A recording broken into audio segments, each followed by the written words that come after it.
Shalom Adonai. Eu sou o pastor Josué Gonçalves e venho te convidar para assistir esta programação. Você tem na sua família algum dependente químico? Você conhece algum dependente químico? E muitas vezes essas pessoas acham que é impossível se libertar da cocaína, da bebida, do cigarro. E nesse programa eu conto o testemunho de como Deus me libertou da cocaína, da maconha, do cigarro, da bebida alcoólica. 12 anos aprisionado a tudo isso e hoje liberto. No programa da minha amiga Luana, Família em Pauta. Você não pode perder. E você que está assistindo este vídeo, seja pelo canal Josué Rasgando o Verbo Oficial ou Libertação na Palavra, aqui no primeiro comentário afixado eu vou deixar o link desse canal, Família em Pauta, e peço a todos vocês, se inscreva. É um ótimo programa para a família, principalmente nos dias em que nós estamos vivendo. Não perca esta oportunidade. Se inscreva no canal, não custa nada, me dê essa força aí, vai lá, tá bom? Um beijo no teu coração e uma ótima programação para você. Boa tarde! Mais um sábado aqui na nossa querida TV Cinec, transmitindo o nosso programa Família em Pauta. Eu estou aqui mais uma vez responsável por substituir a nossa querida missionária Miriam Barbosa. E hoje nós vamos abordar um assunto super importante. E eu estou aqui com o meu convidado de hoje, pastor Josué. Seja bem-vindo ao Família em Pauta. Boa tarde. Quero agradecer ao coração aqui ao convite, feito pela Luana para a gente estar aqui neste sábado para tratar um assunto muito importante, que tem perturbado, tem tirado a paz de muitas famílias, Eu creio que vai ser edificante, vai ser muito bom, principalmente para aqueles que têm um filho adolescente. Fique atento aí. Exatamente. E é por isso que eu te convidei, porque eu ouvi o testemunho, eu achei muito forte o teu testemunho, ainda porque eu te conheci nessa fase já, Depois a gente vai falar num segundo momento sobre essa fase em que nós nos conhecemos, que você... Deixa eu apresentá-lo, O pastor Josué, ele é produtor do curso de escatologia do arrebatamento ao juízo final, então ele é um profundo conhecedor sobre o assunto. Também debate em suas redes sociais, tem um canal, tem 2 canais no YouTube, e os 2 juntos já somam mais de 80 mil inscritos, então ele debate assuntos polêmicos também, como geopolítica. Ele é um profundo conhecedor e estudante desses assuntos, e conhecedor, passa muito conhecimento também, com a produção desses conteúdos. E hoje ele vem dar o seu testemunho para justamente passar para as famílias brasileiras, porque ao ouvir o testemunho, eu sei que tem muitas famílias que passam por isso, estão passando nesse momento, Então, para introduzir na história, pastor, me fala aqui uma coisa. Você vem de uma família cristã, nascido em berço evangélico. É isso mesmo, Sim, Lu. Vim de uma família evangélica, sou neto de pastor, filho de líder de intercessão das Assembleias de Deus, filho de maestro de orquestra da igreja.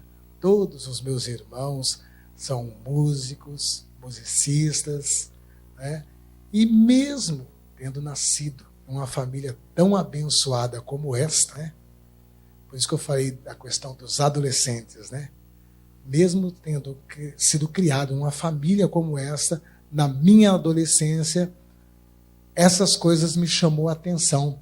Por isso eu gostaria de estar também falando hoje com as mães, com os pais, sobre o cuidado que deve ter, principalmente nessa faixa etária, em que é a faixa etária em que se desperta essa curiosidade de conhecer essas coisas que no final só leva à destruição.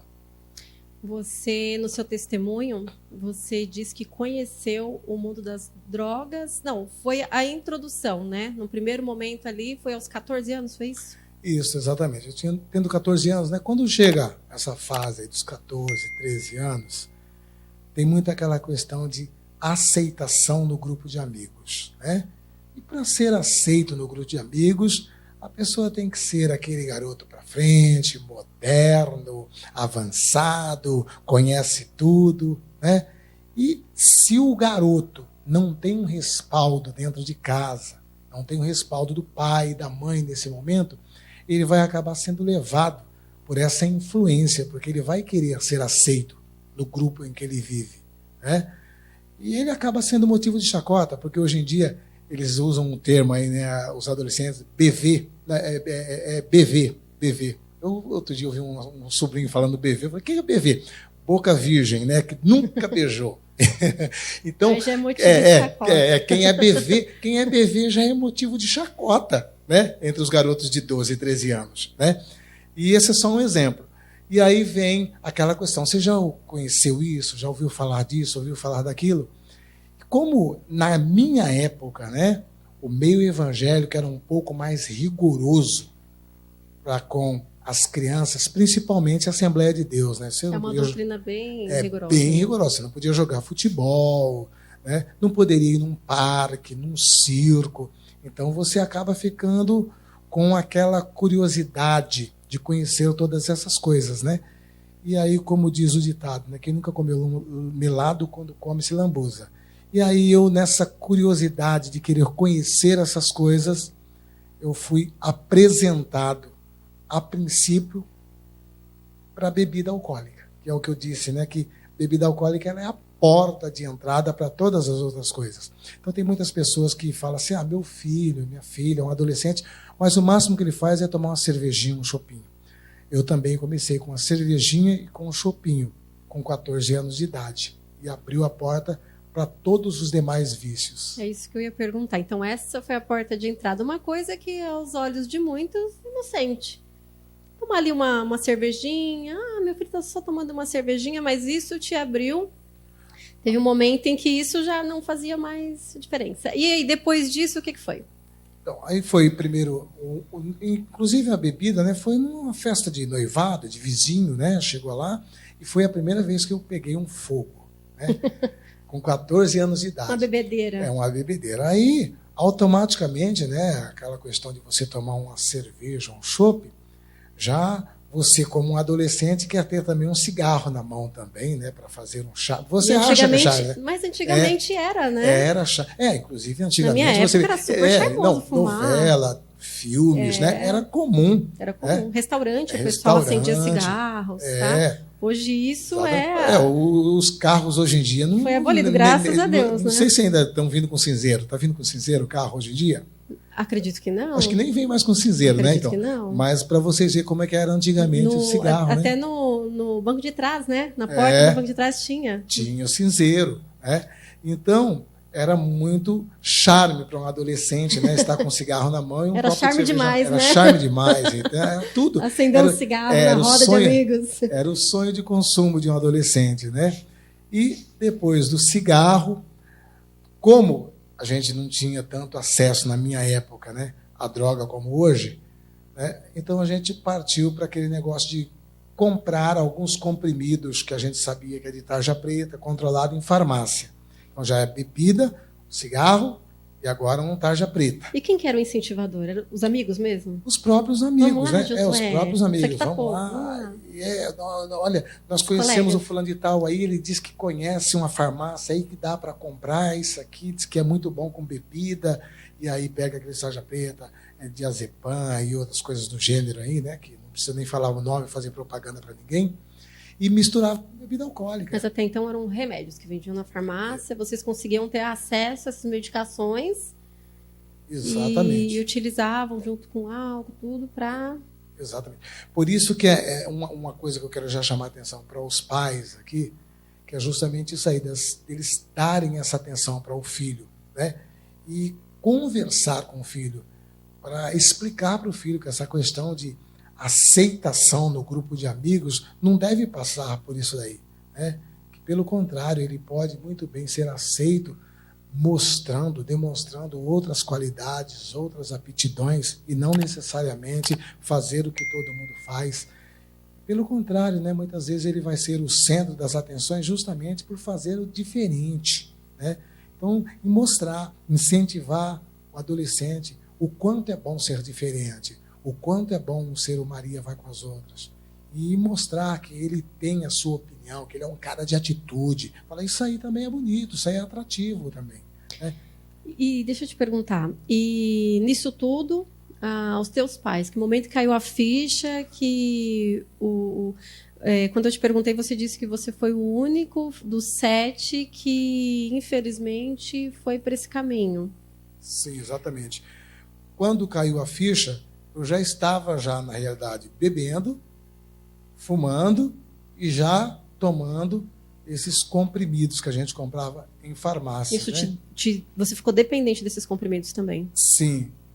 Aí se torna quase que automático, né? Você vai beber, já temos que comprar lá os comprimidos para tomar juntos também, né? E depois para a maconha foi um passo apenas, né?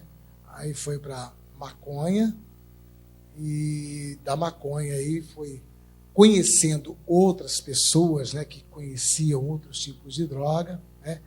Então, a maconha, ela tem um fator que fica muito claro para o pai prestar atenção, né, que o filho está usando maconha pelo olho, pelo apetite desordenado, né? Quando você vê seu adolescente chegando em casa aí comendo que nem um leão aí, ó, fica atento, é a famigerada larica, né? Então, você fica atento, seu filho está com os olhos vermelhos, comendo que nem um leão, pode ter certeza que ele já deve estar com algumas dessas coisas, porque enquanto você está tomando bebida com esses comprimidos, né, não tem o efeito dessa apetite desordenada. Pelo contrário, a pessoa até vai se definhando. Mas quando entra a maconha, aí afeta essa questão da alimentação. Aí a criança, o adolescente passa a comer de uma maneira desordenada. Então, para muitos pais, falam, poxa, como que eu vou prestar atenção se o meu filho já está envolvido com maconha? Uma das principais coisas que você vai ver, que vai ser muito claro, vai ser isso aí. Essa apetite desordenada quando chega em casa e os olhos vermelhos. Pode chamar para conversar que ele já está envolvido com isso. Pastor, eu vejo que muitas pessoas têm a maconha como uma droga inocente. Como uma coisa, mas hoje é normal, né? A gente vê assim até, mas depois até num segundo momento, né? Não vou tocar nisso agora, é uma coisa que eu quero depois no segundo bloco do programa te perguntar. Mas você acha que é realmente uma droga inocente? Você acha que é uma droga de entrada? Como você vê a maconha em si? Então, Luana, como a gente tinha falado desde o começo, né? A gente colocando a bebida alcoólica como uma droga lícita, né? Ou que é legal, legalizada e tudo mais, são tudo drogas. Né? O nome já diz, é uma droga, né? O nome já está dizendo, né? E sempre é dessa forma. É uma escalada. Vamos supor, uma pessoa que hoje está caído na sarjeta de tanto beber, ele não começou bebendo daquele jeito. Ele começou bebendo de maneira recreativa, como é o termo que eles utilizam, né? Uma pessoa que destruiu seus neurônios de tanto fumar maconha, ele não começou fumando maconha daquele jeito também. Começou com baseadinho no final de semana para ir para o baile, para ir para tarde dançante, para matinê, né? E a mesma coisa vale para a pessoa que também se enterrou na cocaína também. Ele começou também cheirando uma carreirinha de cocaína no final de semana para ir para a balada. Então, todas as drogas, ela é gradativa. E, da maneira que nós estávamos falando, né, existem as drogas de entrada, que são as lícitas, que sempre acabam abrindo caminho para as drogas ilícitas. Então, se tratando de droga, não existe uma questão de uma droga segura, uma dosagem segura, né? Hoje, o pessoal que atua na área social por aí fala muito em usar aí o trabalho da redução de danos, né, que eu estava comentando contigo. E nesse trabalho de redução de danos, eles fazem o quê? Eles distribuem cachimbo nas cracolândias, distribuem seringas, distribuem até baseados, tudo com o discurso de redução de danos.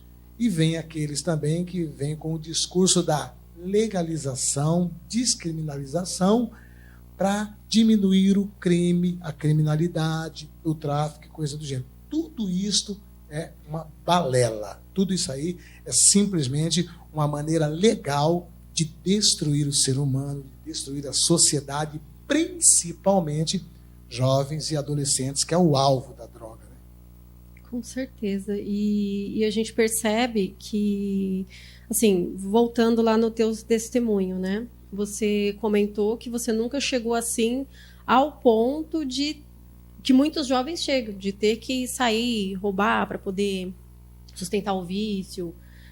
Muitos chegam à loucura extrema para poder sustentar o vício, né? E causa danos irreparáveis para a família. Sim, agora você falou uma coisa bastante interessante, né? Danos irreparáveis para a família. Para a família. Né? Porque enquanto o jovem, o adolescente está ali se destruindo ali, a família sofre até mais do que ele, porque ele vive quase que 24 horas por dia num outro mundo. Você falou, é uma bolha, né? É um mundo paralelo. É um mundo paralelo. Né? Ele vive num mundo paralelo. Então ele está anestesiado 24 horas por dia, né? E a família, sim, que de fato sofre, né? A mãe que chega ali no final de semana, o filho sai, ela diz: será que eu não vou receber um telefonema que foi encontrado morto? Será que eu não vou receber um telefonema que está num hospital, num pronto-socorro, com um tiro? Né? A mãe nem consegue dormir enquanto ele está na noitada, na gandaia, no baile, na biqueira. Né? Então, a família inteira acaba sofrendo. A família inteira sofre até mais do que a própria pessoa. Então, isso destrói família. É porque é uma pessoa que vive em outro mundo.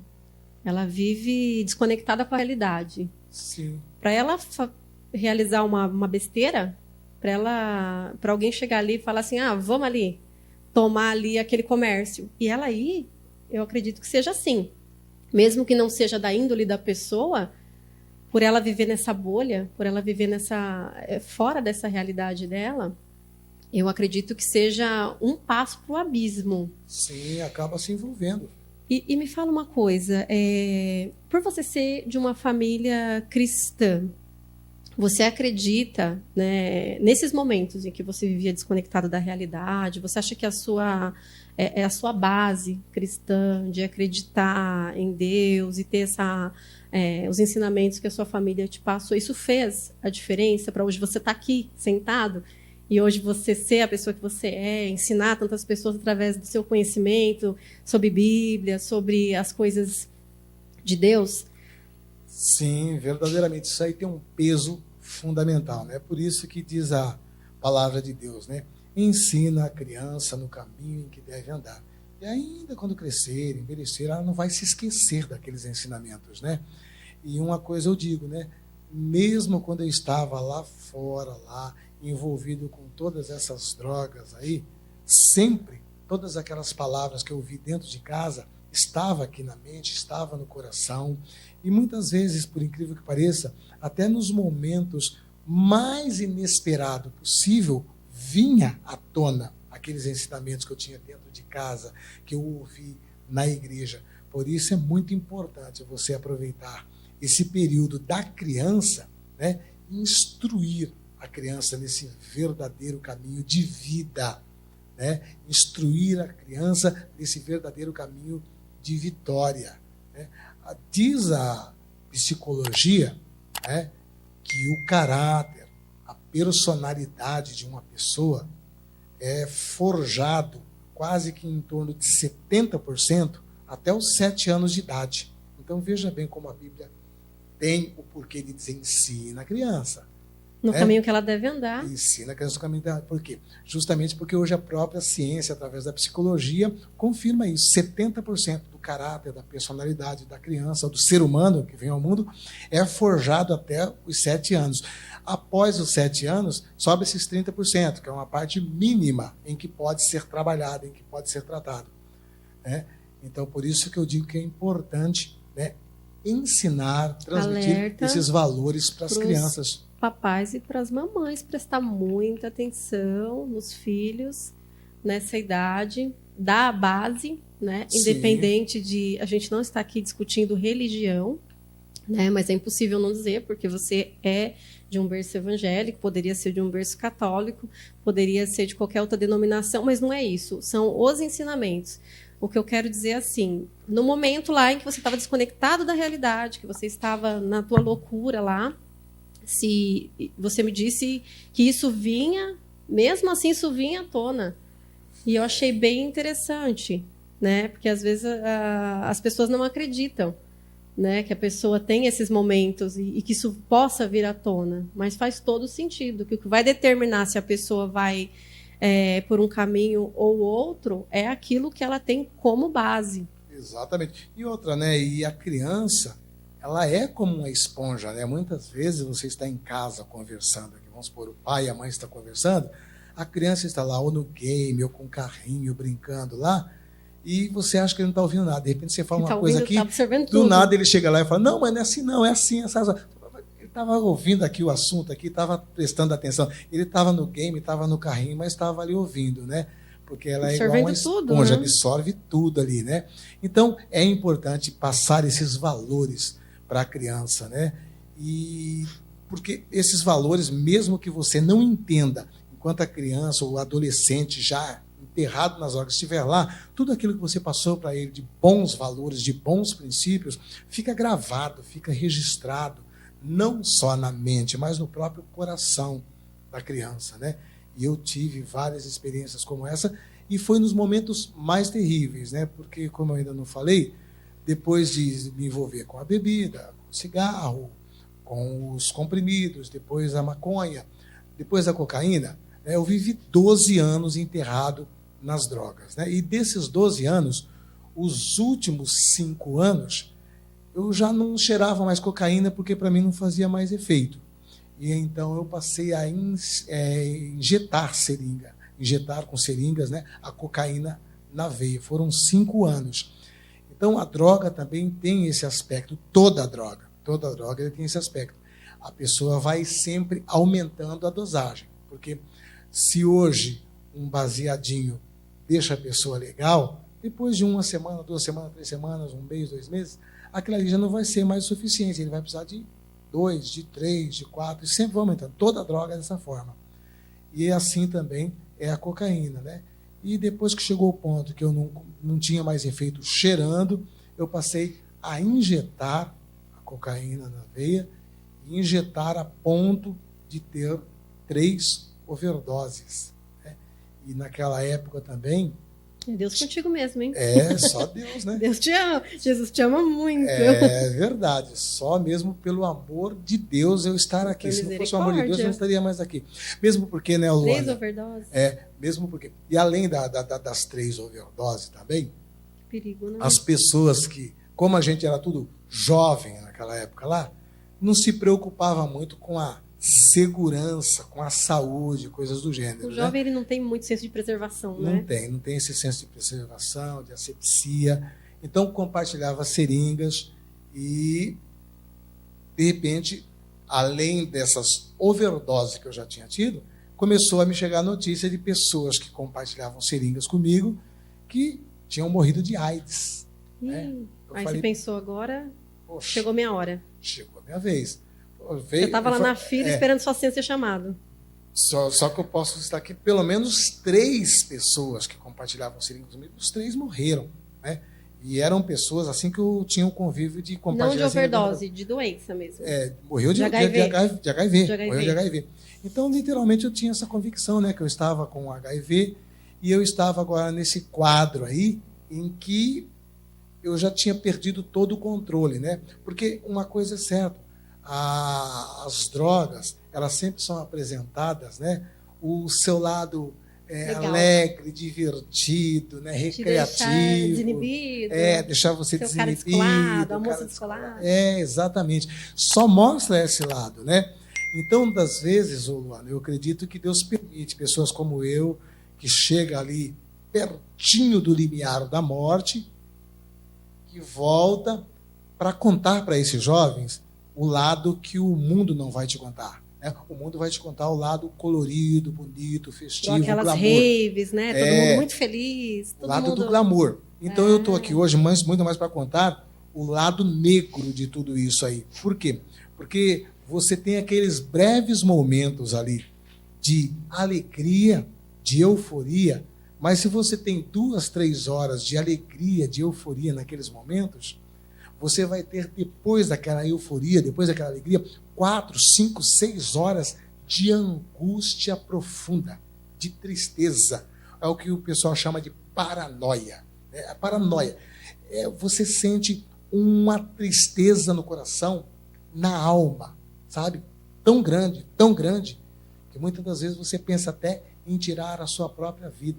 De tão triste que você se sente. Então você vê que ela dá um pico, né? Dá aquele pico de euforia, aquele pico de alegria, aquele pico de emoção, e depois ela te joga lá embaixo na lona.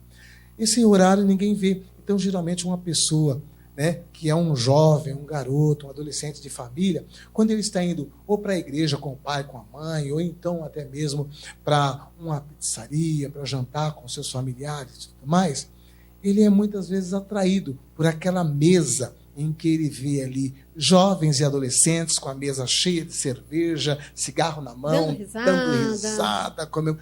Fala, aquela vida é boa. Olha lá que vida é boa. Então, e muitas vezes a pessoa vai olhar aquilo ali e vai falar, poxa vida, olha lá, esses jovens são descolados, olha lá, com um copinho de chopp, cigarro na mão, e eu indo com a minha mãe, com meu pai para uma pizzaria. Poxa vida, aquilo ali que é vida. Então, o inimigo, ele vai mostrar esse lado. Ele vai mostrar essa situação para você. Você está entendendo? Para o jovem, para o adolescente. Mas eu vim aqui para mostrar o outro lado oculto, que é o final daquele momento, né? Que isso vai se dar 2, 3 horas da manhã, quando ele já não está mais com os amigos, quando já passou o efeito, passa o efeito da euforia, mas depois vem o efeito da paranoia, o efeito da angústia, o efeito da tristeza, da depressão, da amargura, sem precedente. E você está sozinho nesse momento, no teu quarto, na tua casa, muitas vezes angustiado, amargurado, porque que nem no meu caso que trabalhava, muitas vezes em um final de semana, aí, de uma sexta para o sábado, nem ia para casa e chegava a torrar o salário de um mês em uma noite. Sabe? E depois chegava 3, 4, 5 horas da manhã em casa, sem nem um centavo, sabendo que teria que trabalhar mais 30 dias, teria que arrumar dinheiro para condução, e tinha torrado tudo e estava sentindo um vazio enorme na alma, uma vontade de morrer.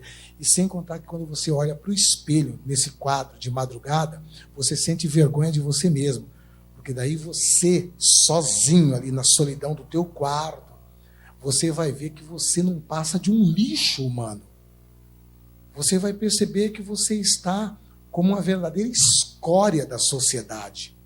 Você fala, que valor eu tenho, sabe? E aí cai a ficha, porque daí você vai ver que é diferente o discurso que você fazia no começo, porque o jovem que começa hoje, o adolescente que começa a usar hoje um baseadinho, tomar uma cervejinha, cheirar uma carreirinha, ele sempre vai falar assim, não, eu tenho controle. Quando eu quiser eu paro. Eu tenho controle. Olha, vou dizer uma coisa aqui para você, sabe? Eu cheiro, eu fumo um baseadinho, mas olha, se um dia eu não tiver com dinheiro na mão aqui, eu fico muito bem sem tomar uma cervejinha, eu fico muito bem sem fumar um baseado, eu fico muito bem sem cheirar uma carreirinha. Só que vai chegar um dia em que ele vai perceber que ele não tem o dinheiro, que ele não tem condições, mas ele vai tirar de onde não tem, vai correr aonde ele jamais imaginou, porque ele vai perceber nesse momento em que não é ele que domina aquilo, mas que é aquilo que está dominando ele. Então, quando você abrir os seus olhos, você vai acordar com essa realidade. O que eu dominava, me dominou. E me domina cada dia mais. Então, quando você cai nessa realidade, que começa a dar esse choque de realidade. Você fala, meu Deus, não é dessa forma. Eu não compro mais esse maço de cigarro quando eu quero. Eu sou obrigado a comprar.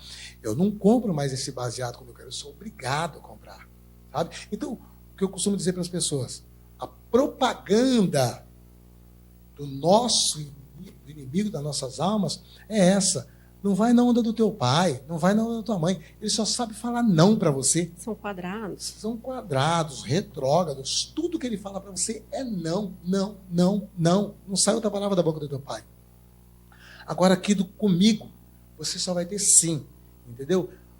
Com o teu pai aí, esse sistema quadrado, retrógrado, de religião, tudo é proibido. Tudo é proibido. Aqui não. Aqui tudo é liberado. Então aqui você tem liberdade. E ele consegue convencer um jovem, consegue convencer um adolescente que ele não tem liberdade. É verdade.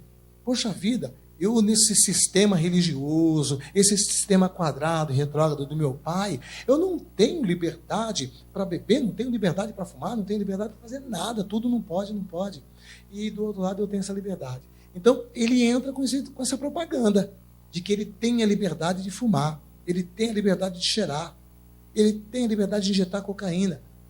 Entendeu? E aquilo que é legal. E aquilo que é legal. E até que um dia ele acorda e vai falar assim, não, eu não tenho liberdade nada disso. Você olha no espelho de madrugada. Você olha no espelho de madrugada e fala assim, não, eu não tenho liberdade nenhuma. Entendeu? Tô preso. Eu levei esse choque quando eu peguei, parei e fiz essa reflexão. Sabe? Eu sou obrigado a fazer tudo isso. Antes sim eu era livre. Hoje não. Hoje eu sou obrigado a fumar. Hoje eu sou obrigado a cheirar. Hoje eu sou obrigado a injetar cocaína. Tudo aquilo eu era obrigado. Eu não fazia mais porque eu queria. Você estava preso. Estava preso. Entendeu? E sabendo que estava com os dias de vida contados. É isso que é mais triste. Então, o jovem que está nos ouvindo hoje, o adolescente que está nos ouvindo hoje, precisa entender esse lado aí escuro. Nunca vai ser divulgado, nunca vai ser propagado. Essa liberdade é ilusória. Essa ilusória, é a verdade. É ilusória, é uma verdadeira prisão. Toda pessoa que está na cocaína, na maconha, no cigarro, na bebida, ele não tem a liberdade de escolher essas coisas. Você sim, que não fuma, que não bebe, que não cheira, você sim é livre, porque você tem a liberdade de dizer não para a bebida, porque você sabe que ela te destrói o fígado. Você tem a liberdade de dizer não para a maconha porque ela destrói o teu neurônio. Você tem a liberdade de dizer não para a cocaína porque ela corrói o teu sistema. Então você é livre. Você não é preso. Pelo contrário, aqueles jovens que te apresentaram como livres, como descolados, são todos presos e colados a todos esses venenos. Né? Meu Deus. E quando a gente conversou, você também me falou sobre uma pergunta que eu te fiz, né? Que é sobre aquelas famílias que se desesperam e falam, não, porque eu preciso internar. Porque tem famílias que gastam o que tem, o que não tem. Pega aquele adolescente ou até mesmo aquela pessoa que já está em fase adulta e interna. E aí depois ouve-se dizer que a pessoa sai lá da clínica super bem e daqui a pouco o que acontece? Recaída. E aí você me falou uma coisa bem interessante, que na sua opinião, obviamente, né, que a gente está aqui discutindo opiniões, isso não funciona, né? Que a pessoa, ela precisa se convencer de que chegou e que isso faz mal. Explica um pouquinho sobre como foi isso para você. Como caiu sua ficha? Sim, Luana, é como você falou, né? Muitas mães, quando está ali no desespero por ver o filho nessa situação, por ver o filho nesse quadro, ela vai tentar buscar socorro em todo quanto é lugar. E muitas vezes mães chegam até a gente e falam, vai lá, tenta convencer o meu filho a se internar numa clínica, né? E na realidade, a gente não tem que convencer um jovem, um adolescente a se internar ou a ser internado, né? Uma coisa que a gente pode fazer para ajudar é fazer com que ele entenda o nível em que ele está, onde ele chegou. Porque geralmente quando você vai conversar com qualquer jovem, que a mãe falou assim, vai lá, conversa com ele para ele se internar, todos eles têm em mente que eles estão no controle da situação. Sabe? A minha mãe, que é muito exagerada, meu pai, que é muito exagerado. Não, eu não sou um cara assim tão dependente assim. eu consigo, sabe? Se eu precisar passar um dia, 2 dias sem fumar, sem cheirar, eu passo numa boa e tal. Eu tenho controle. Eu não estou totalmente Todos que você dominado. vai, a pedido da família, conversar, ele te dá essa... Vem com essa resposta, com esse argumento, que a mãe está exagerando, que o pai está exagerando. Tudo loucura da cabeça dos outros. Tudo loucura Mas, da na cabeça verdade, é dos porque ele outros. quer ficar. Ele ainda está achando Exatamente. graça. Ele tá achando que tá no bem controle. ainda. Que está no controle. Uhum. Então, a gente tem que mostrar para ele que ou agora ou amanhã ele vai cair nessa realidade que ele não controla mais aquilo ali. E que ele precisa reconhecer que ele não tem mais o domínio e o controle daquilo ali. Porque enquanto ele não reconhecer que ele não tem mais o domínio da cocaína, não tem mais o domínio da maconha, que é a maconha, que é a cocaína, que o domina, enquanto ele não cair essa ficha, ele não vai conseguir sair dessa realidade em que ele vive. E você teve esse momento de reflexão. E como que foi essa virada de chave, essa sua conversão? Porque você me falou que você encontrou uma pessoa, um amigo, estava indo para a igreja e você, do jeito que estava, foi. Sim. Então, Converteu, virou isso. a chave de uma hora para outra. Sim, foi literalmente isso aí, como você disse, né? Uma virada de chave, né, Luana? Na verdade, Porque- foi o Espírito Santo de Deus que pegou você pela mão e falou, peraí, Porque vamos lá. Porque é o seguinte, nesse sistema que eu estou dizendo, é que a pessoa precisa vencer, porque quando é narrado lá na Bíblia a história do filho pródigo, que pegou o dinheiro do pai, saiu, gastou, torrou, com meretriz, com bebida, com droga, com tudo, né? Para que houvesse uma mudança na vida dele, teve que cair a ficha. A Bíblia diz que ele caiu em si. Quando ele caiu em si? Quando um belo de um dia ele vai colocar a lavagem para os porcos comer, e ele estava com tanta fome que ele sente vontade de comer a lavagem dos porcos. Ali ele teve um choque de realidade. Ele parou e falou: meu Deus, eu estou aqui sentindo vontade de comer a lavagem dos porcos que eu estou cuidando, enquanto lá na casa do meu pai, o funcionário mais simples dele tem uma alimentação maravilhosa. E eu aqui querendo comer a lavagem do porco. Calma aí. Eu vou voltar, vou ter com o meu pai, eu vou pedir para o meu pai, não precisa me aceitar como filho. Não quero ser aceito como membro da família. Me aceite como um diarista. A Bíblia usa o termo jornaleiro, né? Que era a pessoa que trabalhava por uma jornada, que hoje a gente diz que é um diarista. Sim. Ou seja, papai, não precisa nem me registrar, não quero 13º, nem férias. Me contrate como diarista na tua fazenda. Foi dessa forma que ele voltou. Ou seja, quebrantado, humilhado, reconhecendo o nível em que ele desceu, né? E voltando não mais querendo toda aquela pompa de filho do fazendeiro, mas simplesmente querendo ser um diarista saudável que poderia todos os dias se assentar à mesa e comer uma refeição de humano. Foi isso que aconteceu comigo. Eu cheguei num dia em que eu falei: poxa vida, olha, por incrível que pareça, de todos os meus irmãos, eu sempre fui o que tive o melhor salário de todos, né? Eu mexia com baile, era DJ, e além disso era técnico na área de elétrica, tá? Ganhava muito bem, tinha tudo isso aí. Só que em contrapartida eu era o pior de todos. Eu era o pior de todos, não tinha nada. Torrava tudo. E não bastando isso, eu estava vendo o meu próprio físico sendo queimado, destruído. Eu estava seco, esquelético, né?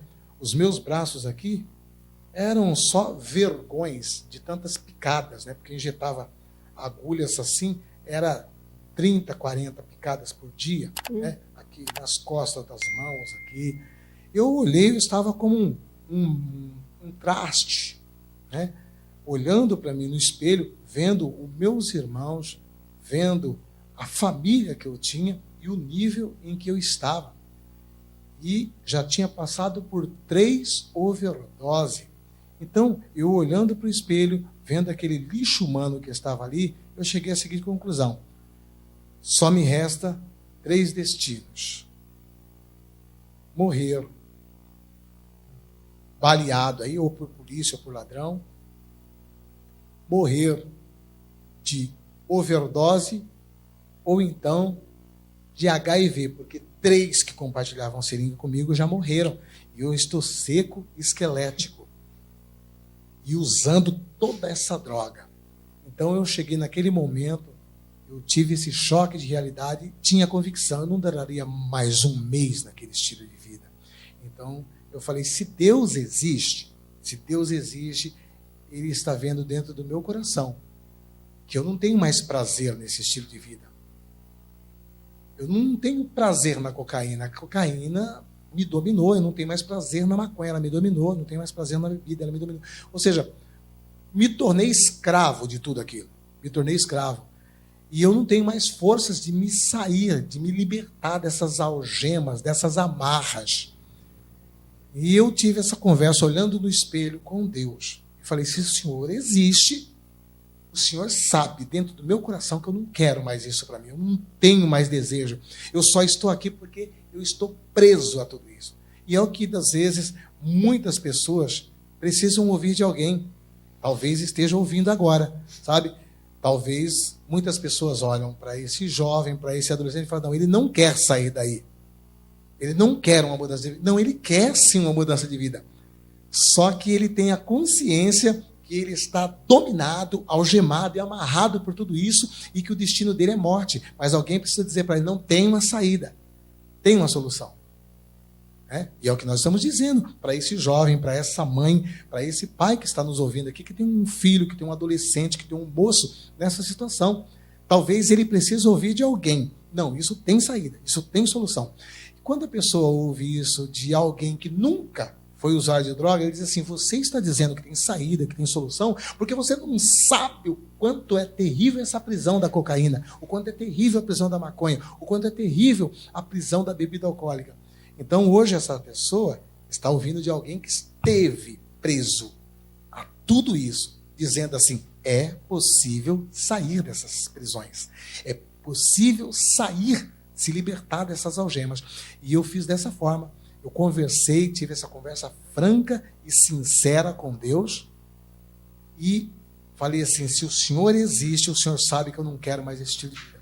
E eu saí dali e encontrei com um camarada que me vendia cocaína. Só que já tinha ido para uma igreja, tinha tido encontro, já estava convertido. Que bênção. E eu falei para ele, você acha que tem jeito para a minha vida aqui agora? Ele falou, poxa, você lembra? Eu vendia cocaína para você, olha onde eu estou hoje. É lógico que tem. Eu falei, então se tem, eu quero isso hoje. Eu estava, Luana, 2 dias, 2 noites, sem dormir. Porque o que acontece? Quando você injeta cocaína e bebe, dá um efeito tão devastador que você não cai. Você bebe e não cai, porque a cocaína ela faz um tipo de um contrapeso com bebida alcoólica. Entendeu? Então, uma pessoa que está sob efeito de cocaína. Zumbi. Uma pessoa que está sob efeito de cocaína, ele toma uma quantidade, ele toma uma dose cavalar de bebida alcoólica e não cai. Então, nesse inteirinho aí, eu estava 48 horas nesse sistema. No ar. No conhaque, injetando cocaína na veia. Conhaque, injetando cocaína na veia. 48 horas. Nessa situação. Eu entrei dentro da igreja com ele, rangendo os dentes. Sabe? Entrei rangendo os dentes, cheguei ali, sentei numa noite de domingo, comecei a ouvir, as músicas, os louvores que estavam sendo cantados ali, muito gostoso e tudo mais, mas de repente, como se fosse uma voz, começou a falar dentro de mim, olha, você já ouviu essas músicas, legal, agora sai daqui, porque daqui a pouco eles vão começar a falar para quem quer virar crente, Quem quer virar crente, vem para frente, nós vamos orar, que na realidade quem quer se converter, quem quer receber Jesus, como Senhor Salvador. E vão começar a chamar, vão forçar a barra, sai fora agora. E aí, em vez de sair fora, eu falei para o Ivair, que estava comigo, que me levou, eu falei assim, olha, vai lá, fala lá para o pastor, que eu quero colocar a minha vida nas mãos de Jesus agora. Ele falou assim, mas não é agora que é feito isso. Isso é feito depois. Você estava com medo de desistir. Isso é feito depois que prega, né? Agora ainda está nos louvores aqui. Então, porque a Assembleia de Deus tem isso aí, tem a parte do louvor, né? Canta o coral, canta os jovens, canta uma banda aqui e tal, canta isso, aquilo outro. Depois que passou os departamentos musical, aí entra a palavra, e depois da palavra é feito esse convite para quem quer receber Jesus como seu Senhor, seu Salvador, quem quer ter um verdadeiro encontro com Jesus, né? E eu falei assim, não, vai lá e fala que eu quero agora. Eu falei, não, mas isso é só depois da pregação. E aquelas vozes, e você, eu preciso rápido. Eu falei, não, tem que ser agora, ajuda. tem que ser agora, tem que ser agora. Aí ele falou assim, então tá bom, foi lá, falou lá para o pastor, né? Uma igreja enorme lá de Perus, né? A catedral lá de Perus, né? Conheço. Uma igreja muito Era o grande. pastor Benjamin na época? Pastor Benjamin na época, pastor Benjamin. Uma igreja muito grande na época. Aí foram lá e falaram, né, para o pastor lá. Assim, pastor, estou aí com um rapaz aí, e ele falou que não pode esperar depois da pregação, porque ele quer colocar a vida dele na mão de Jesus agora, tem que ser agora, no meio do culto aqui. Pararam o culto na Assembleia de Deus, né, pararam o culto, falou, diz que tem um rapaz que quer... Uma catedral gigantesca. Colocar a vida dele na mão de Jesus agora, né? E aí, então, toda a igreja ficou suspensa, falou, nossa, quebrou todo o ritmo do culto, porque um rapaz quer colocar a vida nas mãos de Jesus agora, nesse instante, E aí, então, quando fala para o jovem se levantar... E essa igreja é a igreja que seus pais congregavam? Isso, eles estavam lá? É isso que eu ia dizer. É isso que eu ia dizer. E eu ansiosa. Então, que quando, eu já estou aqui. Quando falaram assim, então tem um jovem aqui que falou assim que não pode nem esperar o final do culto, que ele quer colocar a vida dele nas mãos de Jesus agora. Agora. Então, lá, todo mundo me conhecia, porque eu era o neto do pastor, né? Não do pastor Benjamin, mas o meu avô era um dos pastores da Assembleia de Deus de Perus, né? Ele era um dos pastores de lá, né? Ele era pastor regional. Então, eu era o neto do pastor Agedor, que toda a Catedral de Perus conhecia o meu avô como pastor. Eu era o filho do regente do coral, né? Eu era irmão do maestro da orquestra. Eu era o filho da líder do círculo de oração. Eu era o irmão dos músicos e musicistas daquela orquestra. E todos conheciam e sabiam o meu nível de envolvimento com as drogas. Todos ali sabiam da minha história. A minha história era conhecida por todos. Então, quando eu me levantei para ir para frente, a igreja inteira ficou abrindo a boca e foi aquele... É como a igreja pentecostal, né? Aí foi glória a Deus, foi aleluia. Foi imagina o seu pai enorme. E sua mãe no meio daquilo tudo. Estou ficando até emocionada. Exatamente. Foi um negócio assim, descomunal. Todo mundo, pessoas com a boca aberta, o olho arregalado. Não é o Josué? É o Josué? É ele? Não. Será que é ele? Não, é ele mesmo. É ele mesmo. Ninguém acreditou, né? Então, foi aquele... mover dentro da igreja, né? Aquele negócio intenso ali. E quando eu comecei a caminhar para frente, sendo o Ivair para ir lá e receber aquela oração, fazer a confissão, eu já estava assim chorando copiosamente, mas chorando mesmo, me banhando em lágrimas. Mas era um choro diferente de todos aqueles choros das noites anteriores, das noites de paranoia, de angústia. Ali você já sentiu que tinha liberto. Sim. Sabe já estava se sentindo liberto. Sabe por que eu comecei a chorar mais ainda, Luana? Porque eu entrei dentro da igreja drogado. Eu estava drogado. 48 horas no ar. Eu entrei dentro da igreja drogado. 12 anos nessa vida. Eu estava um lixo. Eu estava 48 horas usando droga, bebendo. Eu estava com cheiro de bebida, com cheiro de maconha, com a cara de quem estava 48 horas sendo dopado. E o que eu achei mais dentro foi o seguinte, que eu senti naquele instante, mesmo naquele quadro deplorável, eu me senti sendo abraçado por Jesus. Eu falei, puxa, como alguém tão lindo, tão maravilhoso, tão poderoso quanto Jesus se importa com um lixo humano desse? Se importa com alguém que está nessa situação que eu estou. 2 dias sem tomar banho na rua, fedendo bebida, fedendo cigarro, fedendo maconha. E depois as pessoas me abraçavam, eu estando nessa situação também. Foi um negócio assim muito forte, sabe? E eu fiquei aquele período todo só chorando. E eu saí dali, voltei para o meu lugar e fiquei chorando. Não me lembro de mais nada depois disso aí. E chorando. você está fazendo eu chorar também. Você para com isso. Você para com isso. E foi assim, sabe, um negócio interessante. Né? Você veja bem, 12 anos, fumando cigarro, bebendo, fumando maconha, injetando cocaína na veia. Eu nunca estive internado nem um dia em nenhuma clínica de recuperação. Eu entrei nesse dia, nessa situação dentro da igreja, e saí de lá liberto, literalmente, da noite para o dia. Literalmente, não é figurado isso aqui, literalmente, de todos esses vícios.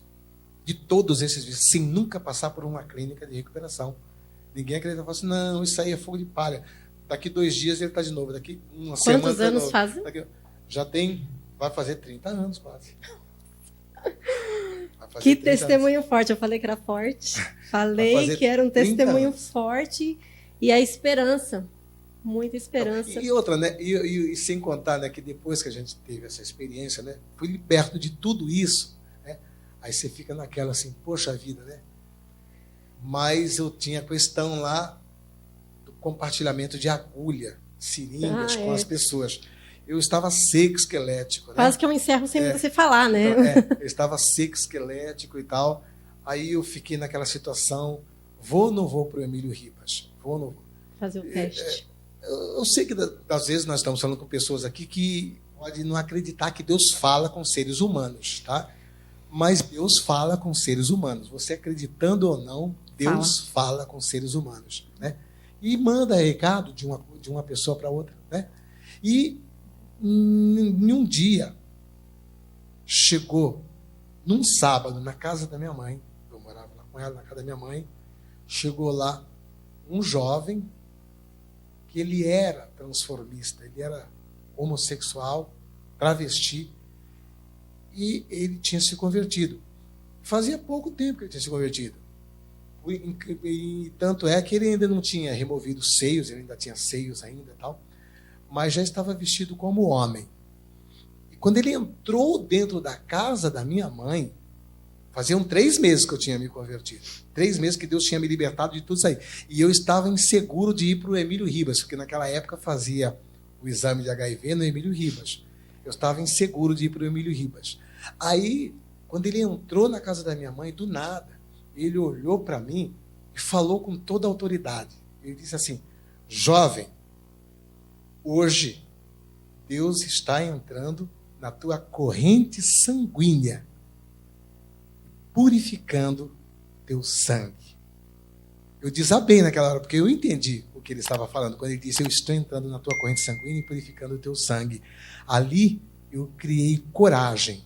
Eu fui até o Emílio Ribas, eu fiz o exame, e conforme Deus me disse que tinha purificado meu sangue, eles falaram assim, você não tem nada no teu sangue, por que você está fazendo exame? Eu falei, porque eu compartilhava seringa com 3 pessoas que morreram de HIV.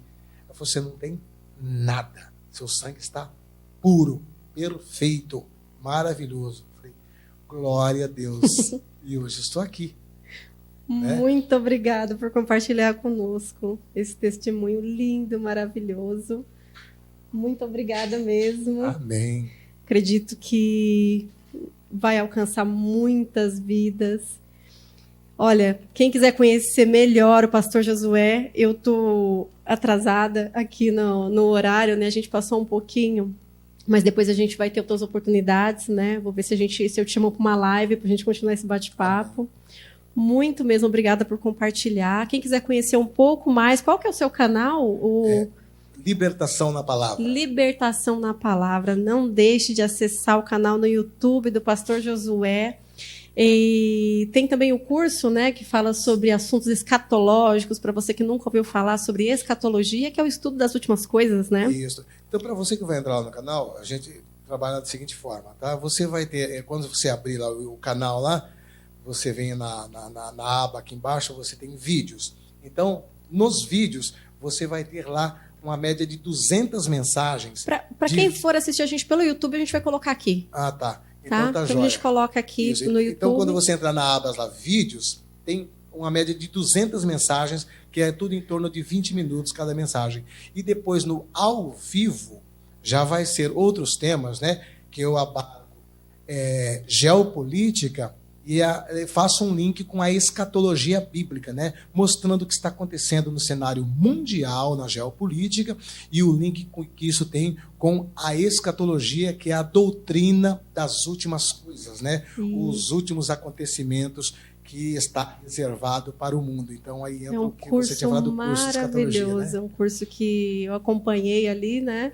De perto, e é só bênção. Eu quero agradecer muito a Luana, que ela também tem uma participação nesse curso, o André, o esposo da Luana também, né, que eu chamo ele brincando de diretor, é o nosso diretor, que é um curso muito bom, é um curso de 10 horas de audiovisual, estritamente embasado na Bíblia, né? A gente explica de maneira cronológica todos os próximos acontecimentos que vai acontecer no cenário global, né?